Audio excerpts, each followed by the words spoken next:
Well, hey there, guys. I want to share with you another thing that God is teaching me and I'm being challenged with as I read through the New Testament with the hopes that it might encourage you as well.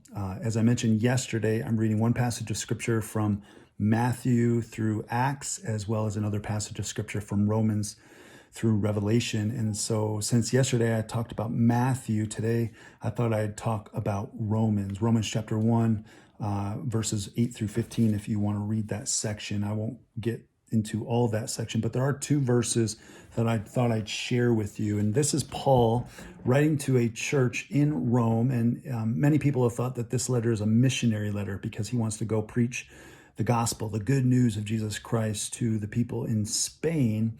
And so he's asking for support and help and prayers from this church in Rome, who he longs to go see. And so he's writing this letter to encourage them and to share the gospel, to preach the gospel to these believers. And these are the words that struck me today. He says in verse 14, I'm under obligation both to Greece and to barbarians, both to the wise and to the foolish.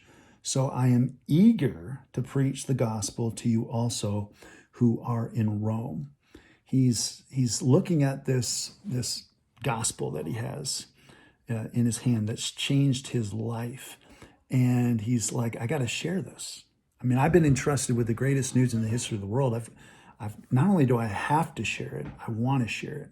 He's eager to do so.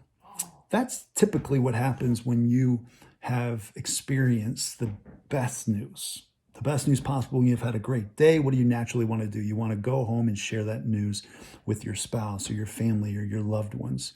When you eat at a really, really good restaurant, you know me with Five Guys burgers. The first time I ever ate at a Five Guys burger, I raved about it. I love those burgers, especially those peanut butter bacon milkshakes. You know me with those milkshakes. And so I told people about it. It naturally came out of my mouth. I was thinking about this year, 2020. There's been a lot of bad news, but there's been one glimmer of hope. And you know what I'm talking about, Bills Mafia, right? The Buffalo Bills finally won a divisional title. They're hosting a playoff game, something that hasn't been done since, you can correct me if I'm wrong, but maybe 1995. Crazy how much people are talking about the Buffalo Bills this year. Not just local people, but national news. People are making much of the Buffalo Bills because we've experienced so much bad news for so long, like over 30 years, it seems like. I was a Bills fan, huge fan when I was a young kid. It seemed like every year we were having a Super Bowl party. And since that last Super Bowl, losing to the Dallas Cowboys, it's been bad news after bad news after bad news. And so when you finally get a year full of good news, I don't blame people for talking about it. That's what you do when you have good news. Good news is meant to be shared. That's the big idea I want you to get from this video. Good news is meant to be shared. And so you think about Paul, he was a guy who killed Christians, who burnt churches, who was a terrorist turned evangelist. An evangelist is someone who shares the good news. How beautiful are the feet of people who share good news. And Paul had some beautiful, beautiful feet because he was willing to do whatever it took to share the best news in the history of the world. The way we see it, say it at our church, is found people find people. When you've been found by the grace of God, you naturally want to extend that grace to other people. When you've experienced the best news in the history of the world, you want to share that news with other people. So why is it that we're quick to share good news about our favorite restaurant or our favorite movie or our favorite team, but yet we're a little bit slower to talk about the gospel that has changed our life? I know it's a little bit convicting, and maybe you're feeling as convicted as I am today, but my encouragement to you is to think about the gospel, to experience the gospel.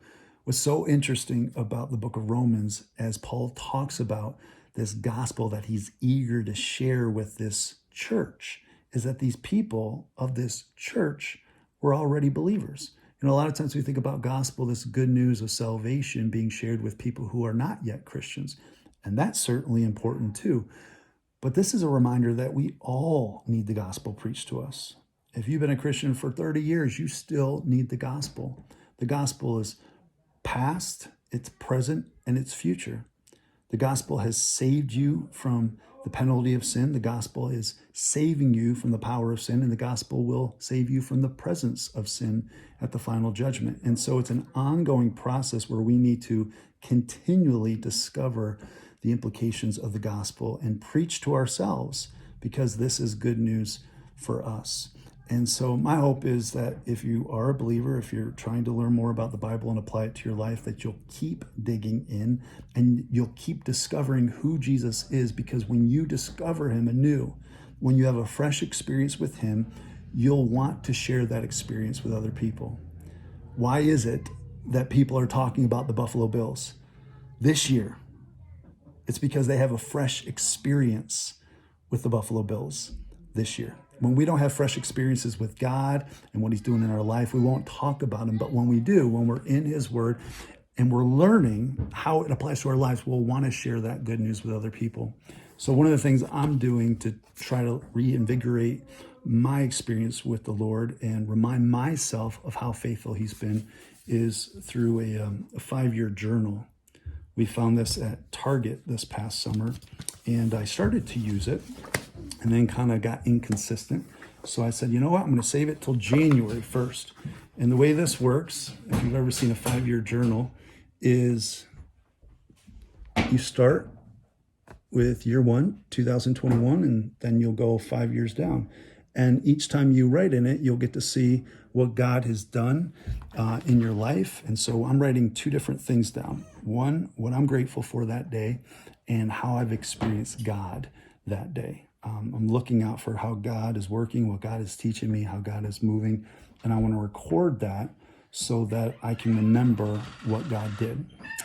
When I'm that intentional, and when you're that intentional, you'll want to share that news with other people. So yes, the gospel is for people who do not yet know Jesus, but also the gospel is for us because it is the power of God. As Paul says in Romans chapter 1, verse 16, let me finish with this verse. For I am not ashamed of the gospel, for it is the power of God for salvation to everyone who believes, to the Jew first, and also to the Greek. So be encouraged, grow deeper in your understanding of the gospel, keep your eyes out for how God is working your life, and look for ways for you to be able to share that good news with other people, because good news is always meant to be shared. Till tomorrow or the next day, whenever I share, we'll see you then.